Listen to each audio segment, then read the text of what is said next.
Hi, I'm Daniel Levinson. This is Rapier Wit, and welcome to Rapier Wit Witticisms.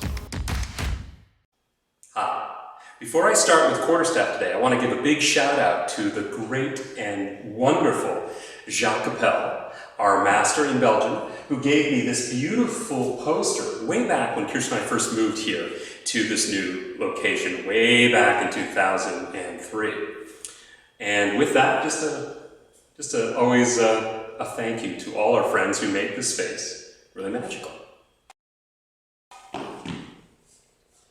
So I'm going to talk about today how I like to approach building the parries for quarterstaff, because for a lot of people it can be confusing, and why not start something as simple as we can, and therefore on top of it, build complexity. Now there's lots of different ways to approach quarterstaff, and I don't want anyone to feel somehow that I'm slighting other people. I just know that I found this one really useful for teaching and an easy way, or easier way, for people to pick up their techniques. Now, we teach quarterstaff here at Rapier Wit alongside single sword and unarmed because it's part of our basic curriculum.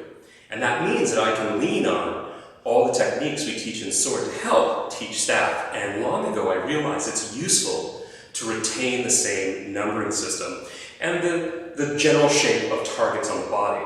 So let's take a look at this for a sec, okay?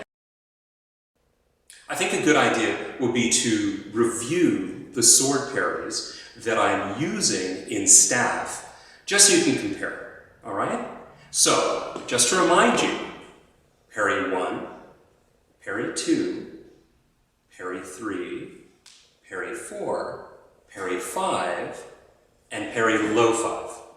Now remember, in staff I do turn low 5 into 6. Let's do that again. 1, 2, 3, 4, 5, 6. 1. Between the hands. Really protect your knee from here to here. This would be a high one. So 1, between the hands. As I drop and drag across, now 2 is between the hands. 3 is above the hands. Now, often we're looking at striking right here at the shoulder, so rather than keeping the hand here, I will either slide it on the staff or slightly drop the staff, but you'll see the target suddenly can be protected by the wood rather than the hand. As I drop and drag across, that also now gives me 4. Drop to lift between the hands is 5, and this is where I change. We call this one 6. Notice I step back, keeping myself behind the staff, going around knee height, rather than leaning forward or preparing to defend too high.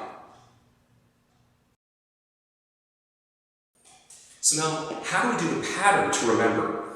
I'm going to invert 3 and 4, just so we can have something to play across, right?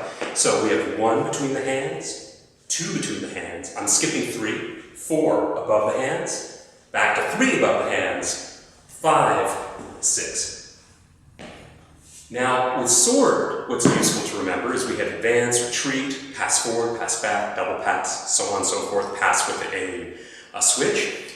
All of that is really useful in staff. And so we simply teach it the same way. The only difference between sword and staff is we find the staff easier to do from a slightly larger stance.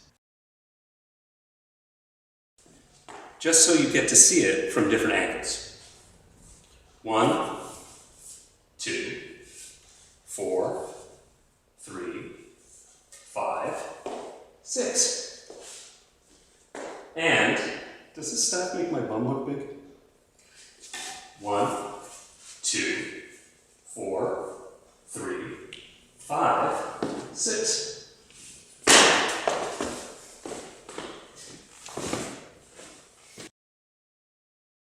So here's a question. Why am I using this for 1 and 4 and this for 2 and 3? Why not that? Well, I'm a little concerned about my elbow being outside. Even if I'm behind the staff, I feel a little weaker. Now that being said, I don't want to curtail your creativity. So let's use the term orthodox and unorthodox. So this is a really strong, useful parry. We'll call this an orthodox 4. This is an unorthodox form, and the people who work with me a lot know I absolutely make use of unorthodox parries. However, I also like to say I'll always punish your character for it. So, if you're doing something less than optimal out of desperation or fear or trying to show off as a character, you will then suddenly discover why it's not your optimum parry. When I'm holding my staff this way, I'm in short form, and when I'm holding it this way, I'm in long form. So I can still do all of the same parries in these different forms. I just need to know where they are at the given time.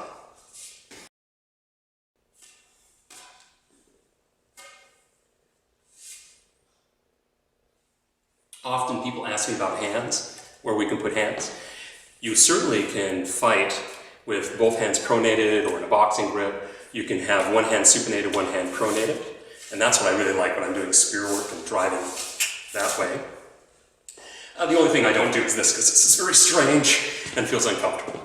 Otherwise, I think audiences like to see us manipulate the object and move our hands around and do different things, because again, it tells great stories. It preps an interesting chain of events that lead from one action to another, and they show you being masterful of the object because you're doing things that are connected to your need as a character and taking risk. Sound good?